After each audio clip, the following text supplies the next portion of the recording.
Well, hello, my name is Estella Cotter. I moved to Alaska in 2010 as a travel nurse. Um, Decided to stay. I just fell in love with the state. My children came up to join me about a year later. My daughter was a freshman in high school. My son was a junior.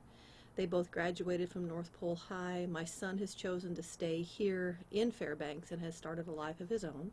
I love Alaska because of the freedoms it offers. I love Alaska because of the people here. Um, I've never run into a person that was not friendly, that was not willing to help, and I just can't see myself living anywhere else. When this burn ban came into effect, I saw people bend over backwards to try to make things work. They were told, if you will turn in your wood-burning stoves, we will give you pellet stoves that will meet or exceed the EPA's standards. And when they did that, then it came around to where, oh no, that wasn't good enough. Now you need to get stoves that are going to burn oil. And you have asked people to do something and they've done it, and then you come back and you ask them to do something else because what you asked them to do wasn't good enough. And that's not fair, and it's not right. There are people who live up here who burn wood specifically because they can't afford the pellets and they can't afford the fuel. My husband and I burn a pellet stove, and it's $250 a pallet. One bag from that pallet will last us for 24 hours on a day when it's not super cold. If it is super cold, then we'll go through two. I mean, the pellets are clean and they burn well. There's very little ash residue, so I have an issue with the EPA coming back and telling us that it's just not good enough. There have been proposals by people, and I can't remember their names right off the bat, but I can remember hearing them speak in public about actually having filters that could go on stacks and chimneys that would actually cut down the pollution that comes from the pellet stoves down to nothing, and would actually cut down the emissions that come out of wood-burning stoves to an acceptable level. And those ideas were shot down soundly.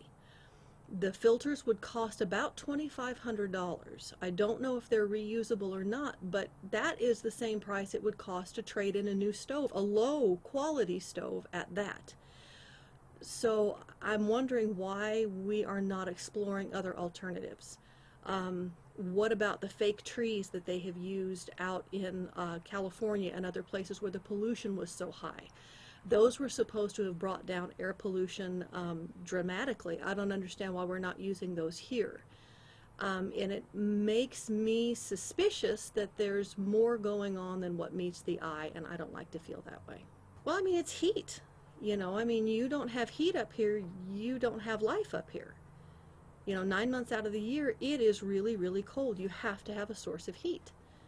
You know, and it's also comforting, you know, to be able to start that stove and you look at it and, you know, you can see the fire through the glass, and it creates warm fuzzies. When the burn bans went into effect, quite frankly, we ignored them because I am not going to allow my family to go cold because of a burn ban that I don't agree with and that I don't believe I'm contributing to.